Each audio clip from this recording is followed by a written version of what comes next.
പിന്നീട് കരുനാഗപ്പള്ളിക്കാരനായി മാറിയപ്പോൾ ഇവിടെ കൂടുതൽ കോൺസെൻട്രേറ്റ് ചെയ്ത് സംഘടനാ പ്രവർത്തനം ചെയ്യാൻ തുടങ്ങി. വികസിത കരുനാഗപ്പള്ളിയാക്കി മാറ്റാൻ എന്തെല്ലാം സാധിക്കുമോ അതെല്ലാം ചെയ്യും. അതിനായി എന്ത് കഠിനാധ്വാനം ചെയ്യാനും തയ്യാറാണ്, പ്രതിജ്ഞാബദ്ധമാണ്, പ്രവർത്തിക്കാൻ തയ്യാറാണ്.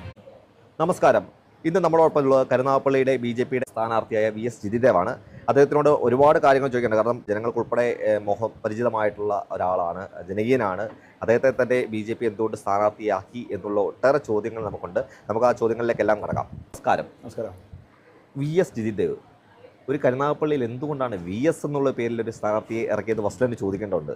അപ്പം BJPയുടെ ലക്ഷ്യം പ്രത്യേകിച്ച് പറയുകയാണെങ്കിൽ വികസിത കേരളം എന്ന് തന്നെയാണ്. അപ്പം VSലൂടെ തന്നെ വികസിത കേരളം ഉണ്ടാക്കാനാണോ BJP ശ്രമിക്കുന്നത്?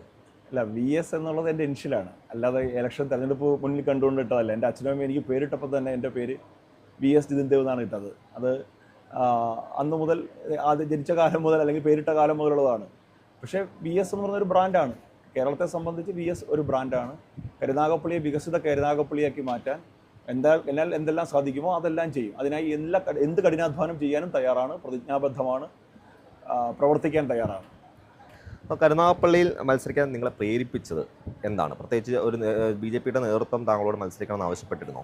അതോ താങ്കളെ ജനകീയമായിട്ട് BJPയുടെ പ്രാദേശികമായിട്ടുള്ള കരുനാഗപ്പള്ളിയിലെ BJP നേതാക്കൾ അങ്ങനെ ഒരു നിർദ്ദേശം വെച്ചു എന്നാണ് നമുക്ക് കിട്ടിയൊരു വിവരം.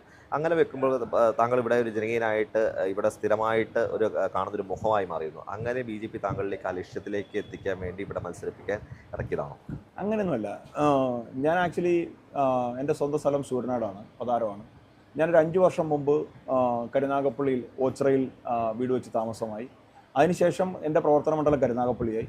ഞാൻ യുവമോർച്ചയുടെ ചുമതലക്കാരനായ സമയത്ത്, ജില്ലാ പ്രസിഡൻ്റൊക്കെ ആയിരിക്കുന്ന സമയത്ത് കരുനാഗപ്പള്ളി നിരന്തരം യാത്ര ചെയ്യുമായിരുന്നു. പിന്നീട് കരുനാഗപ്പള്ളിക്കാരനായി മാറിയപ്പോൾ ഇവിടെ കൂടുതൽ കോൺസെൻട്രേറ്റ് ചെയ്ത് സംഘടനാ പ്രവർത്തനം ചെയ്യാൻ തുടങ്ങി. അപ്പം പ്രാദേശികമായി പരിഗണിക്കപ്പെട്ടതിൽ എല്ലാവരും ഒന്നടങ്കം എൻ്റെ പേര് പറയാൻ തയ്യാറായി. എന്നേക്കാൾ സീനിയറായിട്ടുള്ള ധാരാളം നേതാക്കന്മാർ കരുനാഗപ്പള്ളി BJPക്കുണ്ട്. പക്ഷേ അവരുൾപ്പെടെ ഇത്തവണ ഞാൻ മത്സരിക്കണം, കരുനാഗപ്പള്ളി മണ്ഡലത്തിൽ BJPക്ക് ജയിക്കാൻ ആവശ്യമായിട്ടുള്ള പ്രവർത്തനങ്ങൾ ചെയ്യാനായിട്ട് എന്നെ സ്ഥാനാർത്ഥിയായിട്ട് ഒന്നടങ്കം ഐക്യകണ്ഠേന നിർദ്ദേശിച്ചു. ആ നിർദ്ദേശം ഞാൻ ശിരസാ വഹിച്ചു. പാർട്ടി പറഞ്ഞതുപോലെ ഞാൻ ഇവിടെ സ്ഥാനാർത്ഥിയായിട്ട് ജയിക്കാൻ ആവശ്യമായിട്ടുള്ള കാര്യങ്ങൾ ചെയ്യുന്നു.